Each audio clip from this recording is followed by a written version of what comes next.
네, 오후장 투자 뉴스 점검해 드리는 시간입니다. 오늘 삼성전자 확정 실적이 공개됐고요. 영업이익 1조 1,000억이라는 충격적인 실적이 공개됐습니다. 하이닉스의 7조 4천억 원과 굉장히 대비되는 실적이죠. 그리고 관세 대비해서 메모리를 지금 미리미리 주문을 하고 있는데 이것이 하반기에는 부정적인 영향을 미칠 수 있다라는 내용이 컨콜에서 공개가 되었습니다. 삼성전자 쪽에서 오늘 외국인 순매도 강하게 나타나고 있고요. 기관이 일부 물량들 받아내주고 있습니다. HBM3E 같은 경우는 2분기부터는 매출이 개선될 거라고 전망하긴 했는데 HBM3E에 대한 이 투자자들의 신뢰도가 굉장히 많이 떨어져 있는 상황이라 조금 더 지켜볼 필요가 있겠습니다. 자, 테슬라도 이 CATL과 함께 나트륨 배터리 협업 진행 중이다라는 소식이 공개되면서 관련주가 연일 급등하고 있습니다. CATL이 공개한 나트륨 배터리 낙스트라가 하반기부터 양산될 예정이고요. 국내 배터리 3사도 양산을 대비해서 개발을 진행 중이다라는 소식도 전해졌고요. 테슬라뿐만 아니라 BMW 같은 대기업들도 나트륨 배터리에 같이 협업 진행 중이다라는 소식이 있습니다. 꼭 필요한 소재가 하드카본이라는 소재고 그걸 생산하는 쪽이 애경케미칼이죠. 그리고 이 나트륨 배터리 수요가 늘어나면 알루미늄 박 수요도 함께 늘어난다라는 분석이 나오면서 조일 알루미늄도 장중에 급등하는 모습이 나타났습니다.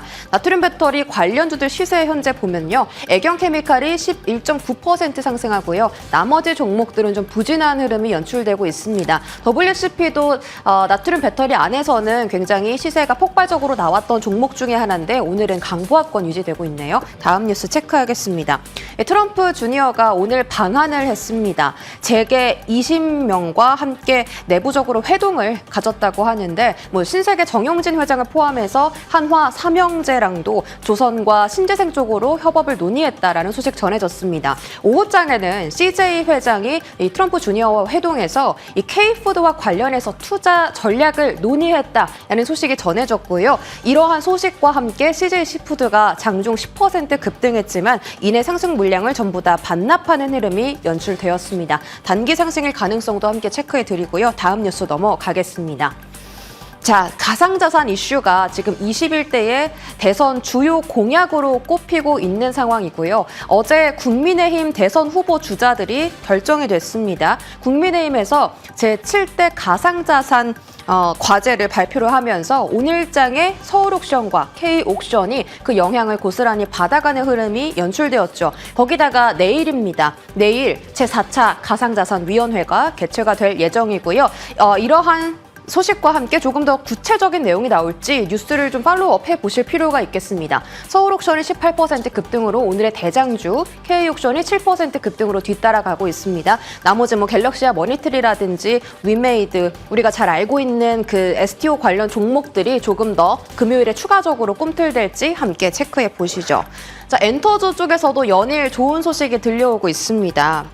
관세 무풍지대인데다가 BTS나 블랙핑크 같은 메가 IP들이 컴백을 앞두고 있는 상황이죠. 거기다가 한한령 해제 신호도 더욱더 짙어지고 있습니다. 증권가에서는 이 한한령 해제에 따른 경제적인 효과가 수천억 원에 달할 거다라고 예상하고 있고요. 엔터 4사의 매출이 최소 15에서 최대 30%까지 급증할 것으로 분석하고 있습니다. 하이브와 SM, JRP 엔터, YG 엔터테인먼트 전부 다 증권가에서 투자 의견 매수로 상향했고요. 디어유 같은 경우도 실적 잘 나오면서 SM이 함께 동반 수혜 얻을 예정입니다. 엔터주 시세 한번 보겠습니다. 사실 최근에 정말 많이 상승 추세에 놓여 있는 건 사실이고요. 하이브 같은 경우 어제 호실적 공개하고 오늘 5% 급등하고 있습니다. 한한령 해제라고 하면 엔터주 말고도 콘텐츠 쪽도 굉장히 영향을 많이 받겠죠. 콘텐츠리 중앙 그리고 스튜디오 드래곤이 가장 중국향 콘텐츠로는 대장주로 꼽히는 종목들이라 추가적인 흐름도 함께 체크해드리겠습니다. 자, 마지막은요. 지금 롯데 관광개발이 비수기에도 호실적을 나타내고 있습니다. 너무 사람이 많이 몰리다 보니까 일손이 부족해서 지금 신입과 경력직 포함해서 400명 대규모 채용까지 공고를 올린 상황이고요. 지금 그 돈을 칩으로 바꾸는 그 드롭률이 1분기에 4,189억 원대를 터치하면서 역대 최고치라고 합니다. 이렇게 제주도 쪽에도 관광객이 바글바글하고요. 하반기에도 중국인 무비자 입국 허용된다면 조금 더 추가적인 강세 흐름 나타낼 수 있을 걸로 보입니다. 증권가에서는 롯데 관광개발뿐만이 아니라 GKL이나 강원랜드도 역시나 역대 최대 실적을 앞으로 터치할 수 있다고 분석이 나오는 상황이라 카지노나 여행주 쪽은 조금 더 흐름을 지켜보시면 좋을 것 같고요. 롯데 관광개발이 4월 들어서 26% 급등했습니다. 보시는 것처럼 4월 3일 8,160원대에서 오늘 현재 1,920원까지 계속해서 상승 흐름 나타내고 있죠. 지금은 보합권 유지하지만 5일선을 잘 지지하는 것으로 보아 추가 상승도 금요일에 가능할지 함께 지켜보시는 게 좋겠습니다. 자, 이에 대한 전략들 조금 더 자세하게 세워드리겠습니다. 마감 스포츠 시간 함께 하시죠.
네, 지수는 마이너스권에서 거래되고 있고 지금 하락 종목의 수가 많습니다.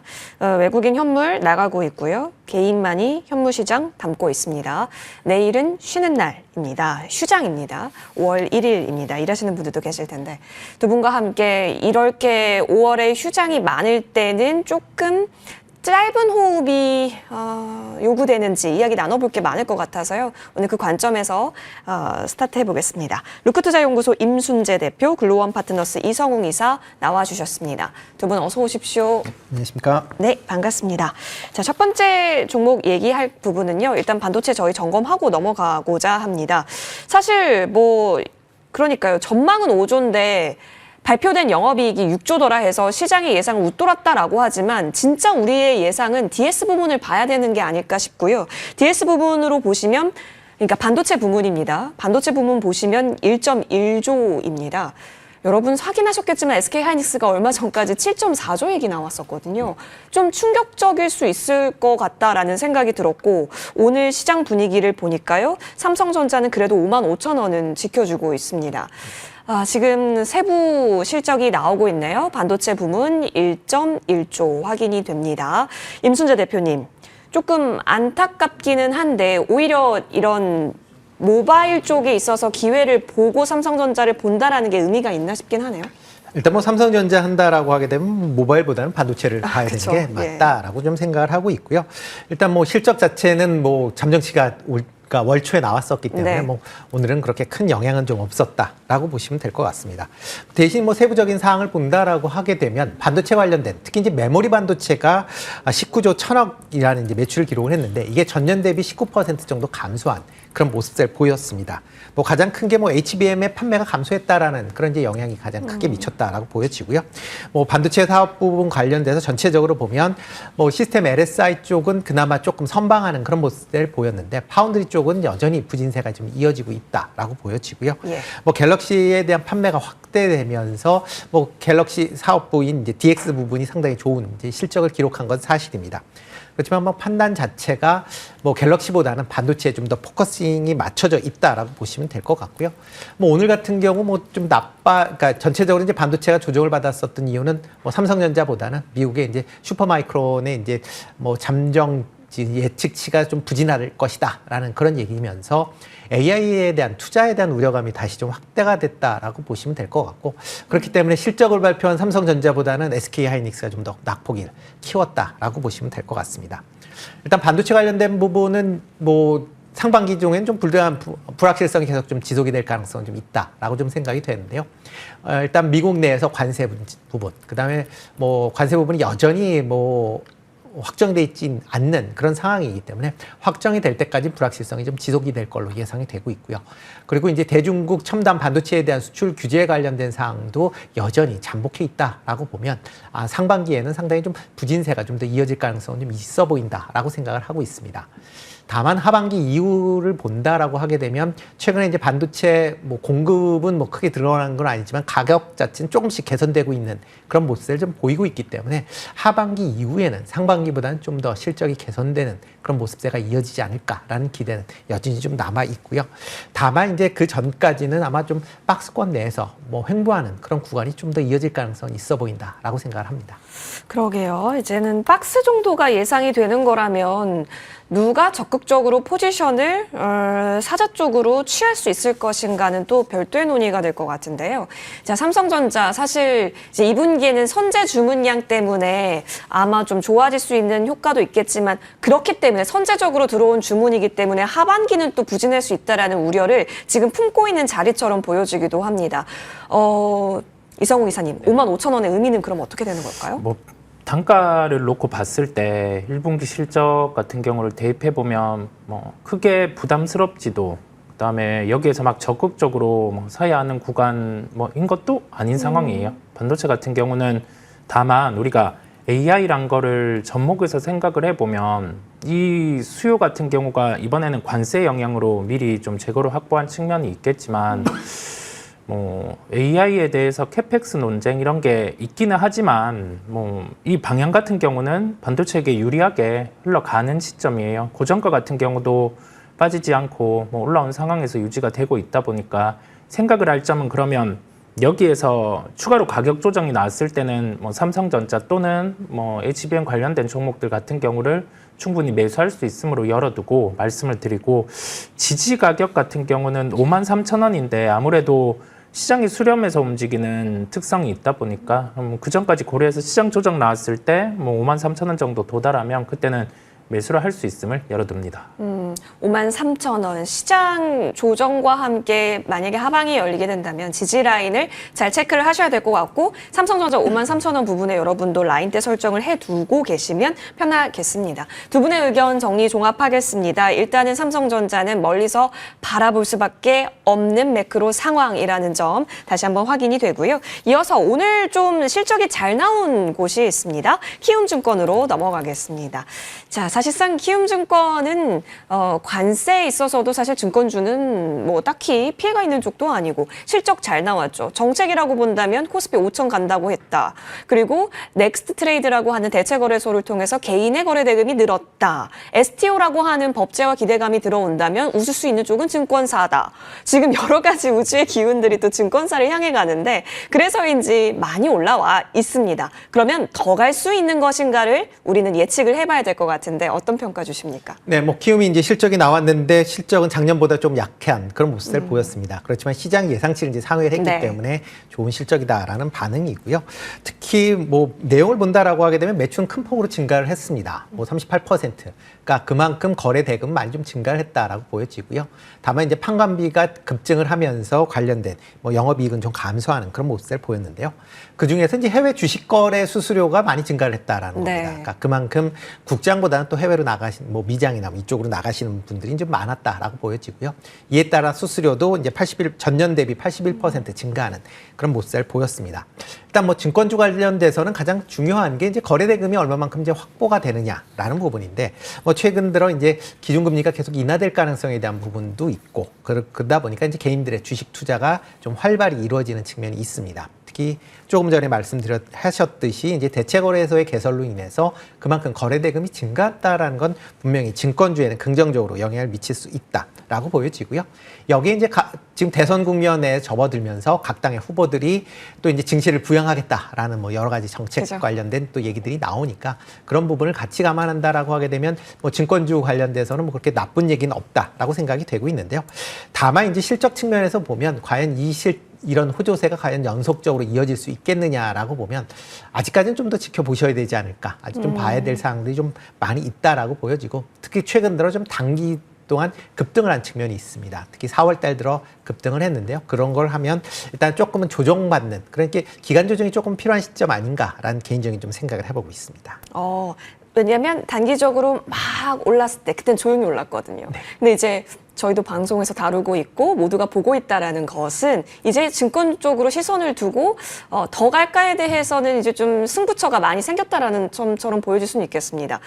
자, 이성우 이사님. 근데 지금 뭐 조선방산 쉬고 그러다 보니까 오히려 뭐 나트륨 배터리 쪽이라든지 아니면 정책, 인맥 그리고 오히려 증권주가 이렇게 잘 갔네. 이쪽 시선을 모아진 감도 없지 않아 있거든요. 본연의 힘으로 더 끌고 갈 수 있을까요? 보통 증권주 같은 경우에 주가가 반응할 때 경기 침체가 왔을 때 거래 대금이 확 줄었다가 밸류에이션 매력이 생겼을 때 주가가 반응하기도 하고요. 아니면 지금처럼 우리나라 시장 같은 경우는 조금 약했지만 미국 시장 같은 경우가 작년에 강하면서 거래 대금이 증가한 부분이 있고 그에 따라서 뭐 수수료 증가한 부분이 있다 보니까 그렇고 대체 거래소의 영향까지도 함께 미치는 상황이에요. 이 부분은 실적에 대한 톤이 높아져 있다 보니까 주가 같은 경우 이에 맞춰서 좀 상승을 해 있는 상황이다 보니까 좀 조정을 기다릴 필요가 있음을 말씀을 드리고 기술적인 부분의 지지가는 12만 7천 원 정도에 위치하고 있음을 말씀을 드립니다. 알겠습니다. 지지 라인에 좀 도달을 한다면 한번 공략은 가능하다? 네, 충분히 실적이 뒷받침되는 업종 종목이다 보니까 그 정도 지지 가격에는 공략이 가능함을 열어둡니다. 네, 12만 7천 원 라인대에 의견 주셨습니다. 지금 우리 시청자님께서는 증권사가 거론되기 시작하면은 사실상 그 이후부터는 고수의 영역이 되는 게 아니냐라는 의견을 주시기도 했었는데요. 여러분도 현명한 판단 내려보시죠. 일단 지지 라인 의견 주셨고요. 사실상 그 라인대면 매수도 가능하겠다라는 의견까지는 받아보겠습니다. 이어서 다음 종목으로 넘어갑니다. 엔터가 핫하죠. 사실 실적도 나왔는데 앞으로에 대한 기대를 더 많이 걸고 있는 것 같습니다. 하이브 기업 가치 15조 전망 얘기까지 나오고 있었습니다. 하나증권에서요. 내년도에 대한 기업 가치였습니다. 자, 사실 기대할 수 있는 모멘텀은 많습니다. BTS 완전 이제 같이 활동하는 것에 대한 여부들도 남아 있는 상황이고 뭐 여러 가지 우리가 하이브에게서 기대할 수 있는 거는 많다라는 거인데요. 본격적인 사이클이 그런 좀 개화가 되는 거라면 이렇게 뚫고 가는 주가도 나쁘지 않다로 받아들일 수 있는 걸까요? 그렇죠. 뭐 실적이 가장 큰 이슈다라고 보시면 될 것 같습니다. 뭐 가장 큰 게 뭐 하이브 같은 경우도 지금 1분기 매출 보면 이제 전년 대비 한 38% 증가한 5천억을 넘어섰고요. 그다음에 영업이익도 216억, 작년보다 50% 증가를 했습니다. 물론 뭐 관련돼서 내용을 본다라고 하게 되면 그만큼 이제 뭐 비수기에 BTS가 없음에도 불구하고 그냥 선방을 했었다라고 보면 나중에 이제 BTS가 나온다라고 하게 되면 그만큼 실적이 더 개선세가 좀 뚜렷하게 나타날 가능성은 충분히 있다라고 보여지고요. 여기에 이제 최근에 이제 한알령 관련된 이슈들이 같이 좀 불거지고 있습니다. 뭐 대표적으로 뭐 남자 아이돌 그룹인 이제 이펙스가 중국에서의 이제 단독 콘서트를 한다라는 겁니다. 뭐 일단 규모는 크지는 않습니다. 천석이기 때문에 중국 입장에서 보면 이제 소규모 공연이다라고 보여지는데 물론 그러니까 그런 이제 작은 규모긴 하지만 일단 시작을 했다라는 게 이제 시장에서는 좀 긍정적으로 본다라고 보여지고요. 만약 향후에 이제 이런 국내 대표적인 아이돌 그룹들이 중국 내에서의 이제 공연이 본격화된다라고 하게 되면 그만큼 중국 관련된 매출이 덤으로 얻는다라고 보시면 될 것 같습니다. 그러니까 이게 뭐 중국 때문에 뭐 좋아진다라기보다는 다른 시장에서도 좋은데 중국이 플러스 알파 개념으로 더 좋아진다라는 관점에서 보셔야 되지 않을까라는 생각이 들고 있고요. 그만큼 이제 국내 그 아이돌 관련된 그런 이제 이슈들이 아마 좀 더 크게 하반기 이후에 작용될 걸로 예상이 되고 있습니다. 하이브 같은 경우는 BTS가 6월 달부터 이제 본격적으로 이제 활동을 시작할 거다. 하반기 이후서부터 이제 완전체로 활동을 할 걸로 예상이 되고 있고요. 뭐 다른 이제 엔터사 같은 경우도 뭐 이제 불핑이나 아니면 여러 이제 관련된 아이돌들이 뭐 국내뿐만 아니라 해외 투어도 계속 지금 진행 중에 있습니다. 이렇게 해외 투어를 진행한다라고 하게 되면 공연 수입뿐만 아니라 그 뭐 굿즈나 아니면 앨범 판매들도 같이 증가하는 그런 모습을 볼 가능성이 충분히 있기 때문에 작년에 부진했던 실적을 올해는 충분하게 커버할 수 있다. 그렇다라고 하게 되면 뭐 최근에 주가가 상승세를 보이고 있지만 추가적인 상승 여력이 여전히 남아 있다라고 보시는 게 맞지 않나 싶습니다. 알겠습니다. 그렇죠? 이제 메가 IP 아까 말씀해 주신 거와 같이 하이브 쪽에서는 BTS 있고 그리고 YG 쪽에서는 그렇죠. 블랙핑크가 있기 때문에 메가 IP의 투어 확대 여부가 굉장히 또 트리거가 되고 있고 그 기대감을 주가에 반영을 시키고 있는 거잖아요. 그러면 이성웅 이사님 네. 오늘 갭을 만들었습니다. 네. 영업이익이 조금 부진하더라도 앞으로를 바라보는 시선을 지금 시장에서는 강하게 투여를 하고 있는 것 같거든요. 그러면 저희는 어디까지 열어놓고 볼 수 있을까요? 기관이 굉장히 땡깁니다. 이 리포트가 좀 강하게 써졌어요. 이게 뭐 논리가 예. 합당한 리포트다 보니까 주가는 이렇게 강함을 알 수가 있고요. 근데 우리가 생각할 점은 우선 주가가 최근 실적 발표 전부터 강했다라는 네네. 점이에요. 그러면 좋은 기업이에요. 실적 같은 경우도 이번이 좀 부진했지만은 다음 분기, 다다음 분기 실적 강도가 높아져요. 근데 주가 같은 경우에 조정을 좀 기다려야 되겠죠. 뭐 조정에 대한 부분은 기술적으로 대입을 하셔도 되고요. 아니면은 뭐 가격적으로는 한 23만 5천 원대 이 정도를 지지 가격으로 보시고 뭐 충분히 플레이가 가능함을 엔터주는 열어두고 나머지 엔터주 같은 경우도 지금 이게 모멘텀이 될 수 있는 게 한알령 같은 그죠. 경우가 만약에 공식적인 해제가 된다라고 하면 중국의 콘서트가 열릴 때를 감안을 해봐요. 그러면 우리나라와 일본 투어를 돈 그 규모만큼 중국 같은 경우는 한 1.5배 정도 더 볼륨이 붙거든요. 그러면 엔터주가 만약에 주가 수익 비율 20배, 30배 이 정도가 캡이었던 게 이제 35배, 40배 이 정도로 확장이 돼요. 그렇다 보니까 실적에 대한 확장성도 존재를 합니다. 엔터사는 공통적으로 좀 긍정으로 바라봐도 됨을 말씀을 드립니다. 다만 조금 내려올 때에 더 닿는 쪽으로 전망에 있어서는 엔터, 빅4 모두 오케이. 네. 여기에 그러면 그 뭐죠? SM 제가 갑자기 종목명이 기억이 안 나네요. 네, SM, 아니요. YG 엔터. 빅4 말고요. 네. 그 아, 큐브 텐센트 엔터. 뮤직 엔터테인먼트와 함께 이슈 맺은 큐브인가요? 큐브 엔터. 여러분 아시죠? 그거 네? 디어유 감사합니다. 네, 디어유. 네. 디어유도 오케이인가요? 네, 그렇죠. 아무래도 디어유 뭐 예. 좀 더 확장하면 노머스 이런 쪽까지도 함께 좀 플레이가 가능해요. 왜냐하면 짚어주신 것처럼 디어유 같은 경우는 중국 시장이 그러니까요. 여기에서 열릴 예. 때 물론 뭐 음원에 대한 부분에 이제 활용도 그런 것도 높아지다 보니까 디어유 같은 경우도 뭐 엔터사와 함께 공통적으로 접근할 수 있음을 열어둡니다. 네. 제가 시청자님 대상으로 퀴즈를 냈는데 오케이 사인이 나오는 종목이어서 다행이었습니다. 여러분 감사합니다. 자, 엔터는 일단 두 분 모두 앞으로 봤을 때 긍정 의견으로 모아질 수 있었다라는 점, 하이브를 통해서도 매수 의견 받아봤습니다. 좋습니다. 이어서 콘텐츠 쪽이 요즘 강하죠. 그 가운데 웹툰이 치고 나가고 있습니다. 그 중에 대장주는 미스터 블루인데요. 정책 수혜주로 부활을 했고 시세 견인하고 있습니다. 단순한 정책 테마로 볼까요? 아니면 이쪽도 역시 한알령 키워드는 뭐 연결 가능성은 있어 보이기는 하거든요. 근데 여기도 워낙 의견이 갈립니다. 어떤 의견 주세요? 네, 뭐 웹툰을 뭐 활용한 이제 IP를 활용해서 이제 뭐 여러 가지 이제 컨텐츠를 만들 수가 있죠. 뭐 그렇게 따지면 뭐 관련주다라고 볼 수는 있겠지만 그거보다는 이제 웹툰 자체적인 부분에 좀 더 이제 포커싱이 맞춰져야 되지 않을까 싶습니다.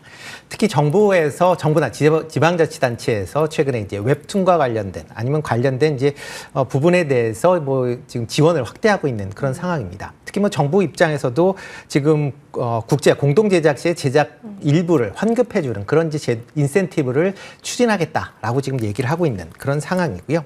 여기에 지금 뭐 각 이제 대선 후보들도 이런 국내 컨텐츠 관련된 산업에 대한 육성을 이제 동시적으로 이제 얘기를 하고 있는 그런 상황입니다. 특히 이제 이재명 민주당 이제 예비 후보 같은 경우에 컨텐츠의 국가 지원을 확대를 하겠다라고 지금 밝힌 그런 상황이고요. 그런 측면이 분명히 주가에 긍정적으로 작용을 한 측면이 있습니다.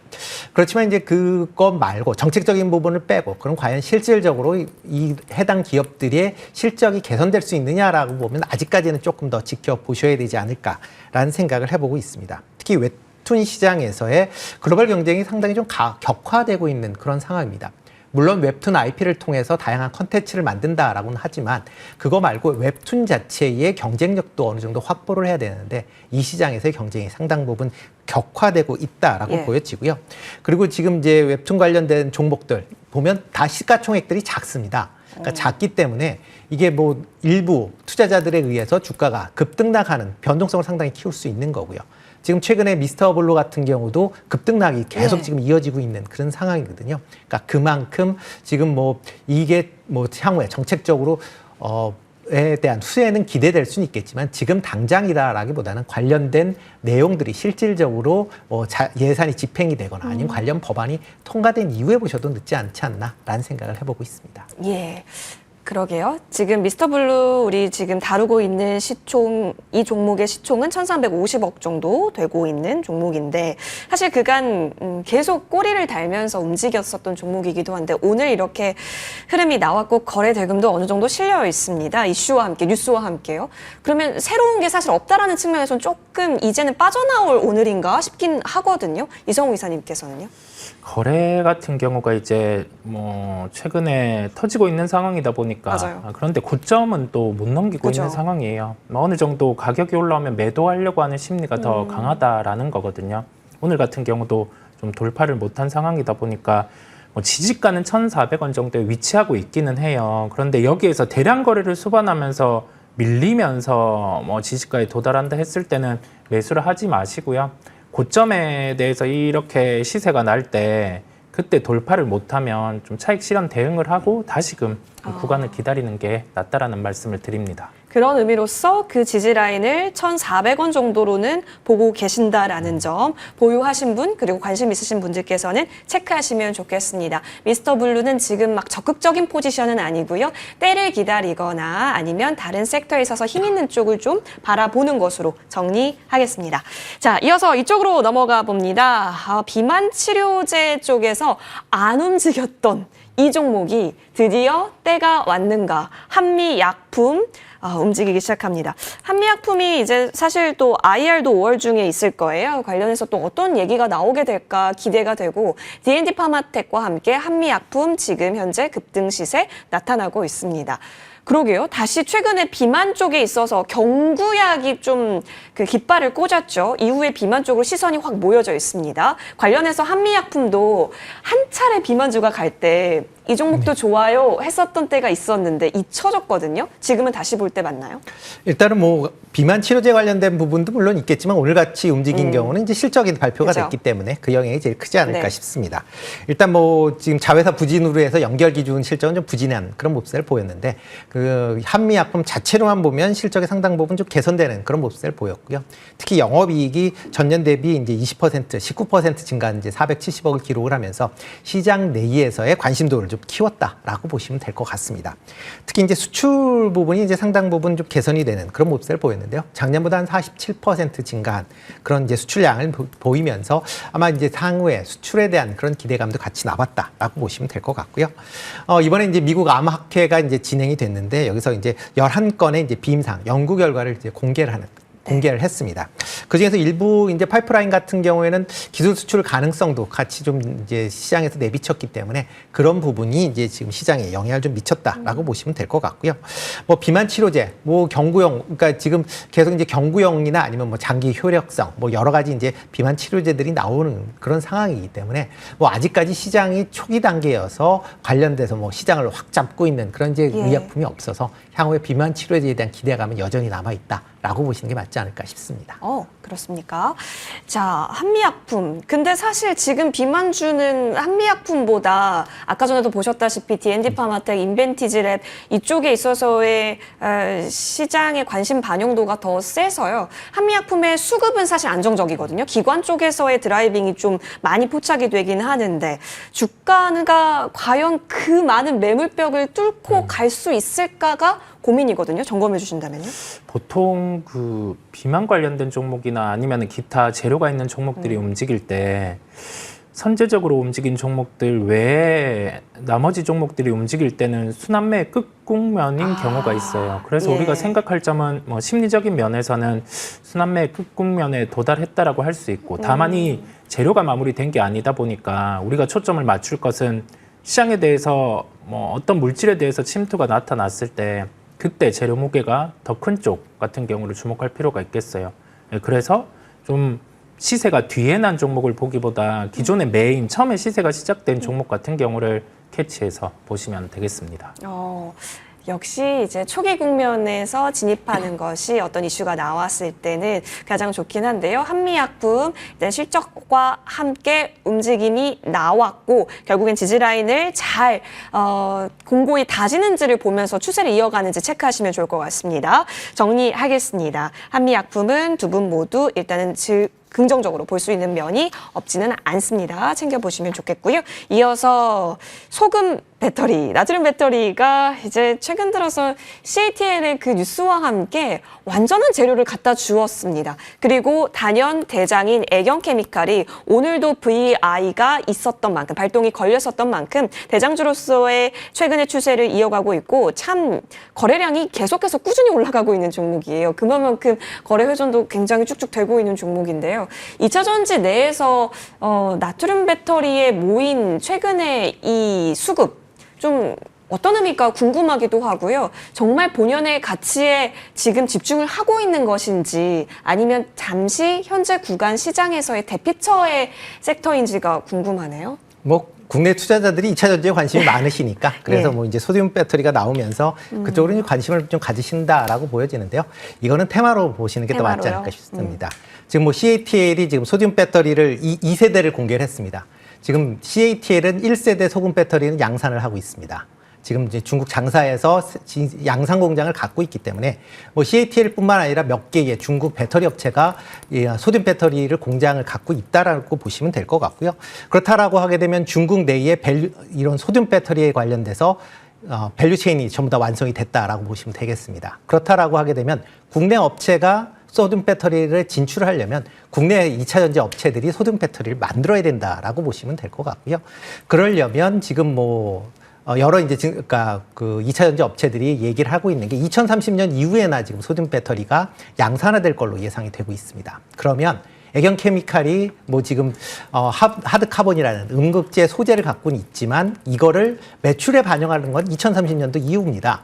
그러니까 지금 뭐 관련된 내용이 기술력을 갖고 있다라고 해도 2030년도에는 어떻게 될지 모르기 때문에 그런 관점에서 보면 지금은 그냥 테마로 그냥 수급에 따라서 트레이딩 하시는 게 맞다라고 생각을 합니다. 그러면 지금은 단기적인 움직임으로 제한을 시켜서 보고 계시네요. 알겠습니다. 이정웅 이사님, 사실상 지금 에코프로 BM이라든지 에코프로 실적이 어제 오늘 좀 나오고 있잖아요. 네. 관련해서 이제 정말 바닥은 찍은 건가? 라는 이런 분위기가 무르익었을 때 현재 수급 그리고 단기적일지라도 나트륨 배터리에 많이 모여져 있습니다. 확산 가능성도 있어요? 이게 대량 생산이 가능하다라는 점으로 약간 블러핑이 이루어져 있는데 그건 연말이 돼봐야 공식적으로 어느 정도 가동을 해야 하고 수율이 나와봐야 알 수 있는 점이에요. 그래서 우리가 좀 다양한 매체에서 여기에 대해서 톤을 강하게 할 때는 팩트를 체크해 볼 필요가 있습니다. 재료가 나타날 때, 이전에 전고체 배터리 때도 그랬고 뭐 새로운 지금 나트륨 배터리라든지 이런 부분에 대해서도 반응을 하는데 트레이딩 관점으로 좀 열어둘게요. 이게 대세를 가지고 가기에는 시간이 남아 있기도 하고 대량 생산이 좀 아직 힘든 상황이기도 합니다. 지지가는 9,850원 정도에 위치하고 있기는 해요. 그럼에도 불구하고 트레이딩을 하셔도 되지만 변동성에 대해서 감내 가능한 그 수준에서 하시는 게 낫다라는 말씀을 드립니다. 알겠습니다. 이성우 이사님 하나만요. 네. 에코프로나 에코프로 BM 아까 전에 실적 얘기 드리긴 했었는데 예상보다 양호했다라는 것은 그냥 지금은 눈길 주지 않아도 되는 코멘트일까요? 마진에 대해서가 향후에 잘 나오더라도 한 자릿수 중반 그 정도가 지금은 한계인 상황이에요. 그다음에 그 와중에 자금 조달에 대한 이슈도 존재할 수 있다 보니까 이걸 지금 바닥이 나왔다라고 해서 공격적으로 보기보단 확인해야 될 부분이 많은 거죠. 전기차 수요, 그다음에 여기에서 마진 회복, 그 단계 허들이 남아 있다 보니까 무리하진 마시고요.